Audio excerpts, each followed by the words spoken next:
Eh bien bonjour à tous messieurs dames, j'espère que vous allez bien. Aujourd'hui on se retrouve, on est le 15 avril 2024, il est exactement 21h06. Le CAC 40 qui a clôturé aux alentours des 8045 points.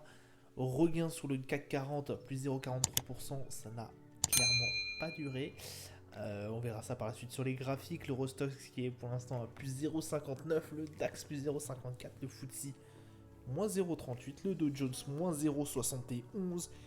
Une hécatombe encore pour le Nasdaq, moins 1,65, le Nikkei 225, moins 0,74. Pétrole Brent 90,35$, ça s'est un peu stabilisé au niveau du pétrole. Le 11 d'or 2377,90$, euro USD 1,062, le Bitcoin qui s'écroule encore aussi 62 650$. Palmeiras USRD, Argan qui fait un plus 2,88, Nexan qui fait un plus 2,69, Stellantis plus 2,44. Au niveau des plus fortes baisses, Sorga moins 3,66, Nawen moins 6,10, Voltalia qui fait un moins 7,21. Bon, que s'est-il passé aujourd'hui? Beaucoup encore d'actu. Effectivement, on a un regain de tension au niveau du Moyen-Orient qui a énormément impacté, à mon avis aussi, certains indices, mais aussi voilà, le Bitcoin en fait partie aussi. Malgré le fait qu'effectivement Total Energy soit une des lanternes rouges du CAC 40, on est clairement pas du tout rassuré. Plusieurs choses, l'inflation qui n'est pas bonne. Seconde chose, le Moyen-Orient qui s'embrase, le Brent qui est à des records et des très mauvaises nouvelles. Hein, voilà, que ce soit au niveau de l'inflation, mais au niveau du Moyen-Orient aussi, il y a une escalade pour l'instant qui commence à se mettre en place. Et ça me plaît pas du tout, surtout qu'il y a un certain nombre d'acteurs qui commencent à y être. Voilà, je reste très attentif à ça. Euh, voilà, je vais voir ce qui va se passer dans les prochains jours. Je n'attends, hélas, je vais vous dire très clairement, pas grand chose des marchés à l'heure actuelle. Je pense que je vais très certainement clôturer parce que là, honnêtement, j'ai toutes mes positions sont à l'heure actuelle perdantes. Hein, voilà. Je pense que je vais absolument tout clôturer et je vais attendre un moment beaucoup plus propice. Parce que la géopolitique, le souci de la géopolitique, c'est que très clairement, on n'a pas du tout la main dessus. Voilà. Il peut en avoir un embrasement comme on a eu voilà, samedi, vendredi, ça peut partir vraiment très vite. Là, on est vraiment en plus dans des zones qui sont assez importantes. Hein. Le pétrole, etc., ça vient de là-bas. Les États-Unis se sont mêlés, hein, la France aussi. On a un contexte géopolitique qui est très compliqué. Très compliqué. Et là, on voit bien que les marchés sont clairement sous tension. Et en plus, l'inflation n'est pas du tout bonne. On a eu beau avoir des bonnes nouvelles. Hein. Aujourd'hui, on a eu des bonnes nouvelles. On a eu Goldman Sachs et on a eu GS qui est sorti des chiffres qui sont pas si mal que ça. On a eu la vente au détail qui s'est clairement très bien passée au niveau américain. Mais ces actus ont été complètement balayés par la géopolitique, par l'inflation. Et pour l'instant, les marchés ont, alors je viens de vous dire, clairement décidé de retracer. Je pense que ça peut retracer assez fortement, voire même très fortement. Donc pour l'instant, peut-être un retrait pour moi d'ici peu de temps des marchés. Alors je ferai toujours mes actus, hein, mais à voir si je prendrai position pour l'instant, puisque ça m'a l'air assez compliqué. Voire même complètement compliqué. Donc voilà un peu aujourd'hui ce qui s'est passé. Calendrier d'annonce économique, on a eu la vente au détail qui s'est très bien passée au niveau des US. Rendez-vous compte, on attendait 0.3 selon le consensus, on a eu 0.7. très très bien. Beau score qui nous a permis pendant un moment, un tant soit peu, sur le dos et même sur le Nasdaq, hein, de remonter très très bien. Ça s'est pas concrétisé. Voilà. Donc pour l'instant, on est vraiment en train de retracer très très très très fortement. Hein. Donc faisons très attention. Demain, on aura tout ce qui est au niveau chinois des résultats. Attention parce que là, ça aussi, ça peut bouger mais énormément cette nuit. Les résultats vont pouvoir nous déterminer si oui ou non on va plutôt bien se passer ou pas. Le taux de chômage GBP demain aussi à 8h. On aura l'indice sentiment ZU, le permis de construire et le taux d'inflation dans le même temps au niveau du Canada. Voilà, il y a quand même de l'actu. Il y a quand même de l'actu, mais pour l'instant, ces nouvelles-là, ces actus-là sont complètement cancel par ce qui se passe au niveau de la géopolitique. Donc, on va aller sur les marchés. Vous allez voir la décadence. Donc, je vous avais dit effectivement qu'en clôture, on était à 8045 points et quelques, et des bananes. Ça s'est clairement pas passé.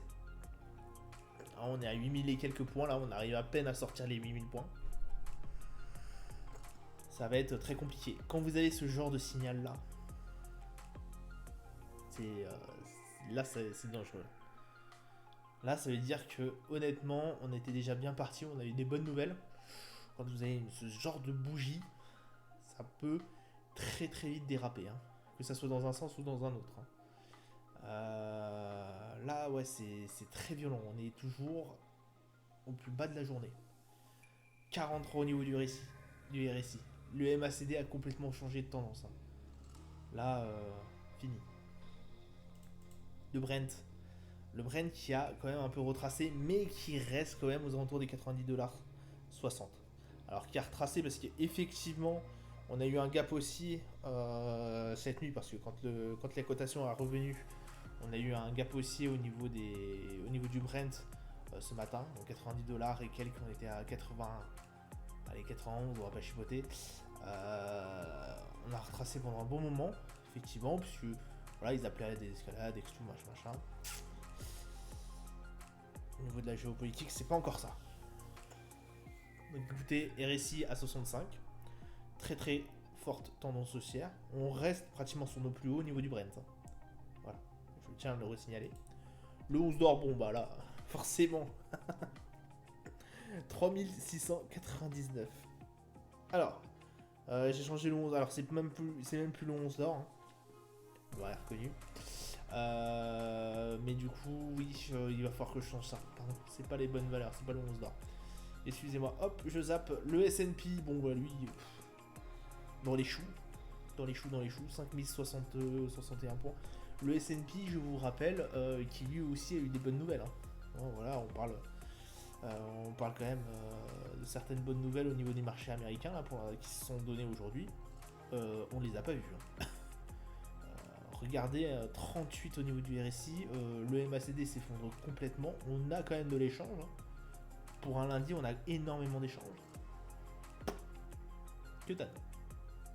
Le marché, à mon avis, avait besoin de retracer. Ça, c'est clair et net. Mais là, on est en train de retracer très très fort. Très très fort. Rendez-vous compte, on est revenu à des valeurs d'il y a 2 mois. Alors, pour le S&P, ça va encore. Le Nasdaq aussi. Hein, parce que le Nasdaq, bon, on est revenu à des valeurs février. Voilà. On s'en tire pas trop mal. Hein, j'ai envie de vous dire. Ça se passe pas trop mal. Quand on regarde le Nasdaq, ça se passe vraiment pas trop mal. On reste toujours dans la borne haute, j'ai envie de vous dire, dans le rail un peu de haut. Hein, voilà, dans la range haute. Voilà, là aujourd'hui, ça se trouve, les 17600, 17800, pardon, vont pouvoir nous sauver les miches. On en parle du Dow Jones. Très clairement, lui, il s'effondre. On a changé directement la tendance au niveau du MACD, hein, on va pas se mentir. 37 700. Ça se casse la figure partout. Enfin là, on a un contexte qui fait que, effectivement, ça va être compliqué. Ça va être très compliqué là. Là, ouais. Là, le Dow Jones, moyen quoi. Parce que lui, on n'est pas revenu au niveau des février. Hein. On est encore beaucoup plus loin. Hein. Voilà. 17 janvier. Début d'année. Rendez-vous compte comment ça a retracé en très très peu de temps. Là, vous avez 2 semaines. Un peu plus de 2 semaines. Donc là, ça a retracé énormément au niveau du Dow Jones. Et c'est toujours en train de retracer. Hein. On a vraiment besoin, à mon avis, de relâcher ça. Alors, plus qu'un besoin, hein, c'est même une obligation. On en avait besoin pour moi. Le voir aussi bas, par contre, ça me pose des problèmes. Parce que moi qui suis à l'achat là-dessus encore, j'avais pas visé, en tout cas, aussi une descente aussi abrupte. Hein. On va pas se mentir. La descente, là, je la sens un peu passer. Donc, bah, pour l'instant, méfiez-vous. Méfiez-vous parce que bah, à tout moment, ça peut remonter. Mais là, on peut encore redescendre. Hein. On peut encore retracer. Je ne m'étonnerais pas par la suite. Hein. Vraiment, là, on a tellement bien monté en fait en fin d'année que là, ce début d'année est... ce début d'année était très très bon aussi, hein, dans la tendance, hein, j'ai envie de vous dire, de ce qui se passait. Alors encore plus sur les marchés européens, hein, quand vous voyez le CAC 40 ou autre, ça se passait vraiment bien. Là, les marchés européens sont en train de vraiment prendre un coup. Alors ce qui sauve un peu les marchés européens, c'est qu'effectivement, bon, la BCE a l'air de vouloir desserrer un peu les taux. La Fed là qui était sur à mon avis un trop grand estime de soi, a voulu faire la même chose, avait précipité un peu les choses. Là c'est pas du tout la même chose. Voilà. Là, on a des chiffres, c'est pas beau à voir. Quoi. Donc on sait que ça sera pas en juin. Donc les investisseurs accusent le coup, là ça descend encore. A voir si ça va pas encore descendre. Hein. Moi, pour moi là, on sera pas sauf. Hein. On ne sera pas sauf. Là, à mon avis, celle-là, elle est perdue de position. Voilà. Moi, je l'annonce. Celle-là, je pense que je l'ai perdue. Donc, bah écoutez, soyez très prudents parce que là, c'est en train de retracer très très fort. Il y en a certains, même sur les cryptos, hein, il y en a certains, ils perdent plus d'un quart du portefeuille. Là. Voire même la moitié. Hein. Il y en a certains, hein, samedi, là, ils ont perdu la moitié de leur portefeuille. Donc, faites attention à vous, messieurs, dames, et faites attention aux risques que vous prenez. Voilà, je ne le répéterai pas assez de fois. Mais là, voilà, je peux rien vous dire de plus. En tout cas, je vous souhaite une excellente journée et une bonne soirée à vous et je vous dis à plus tard. Ciao, ciao.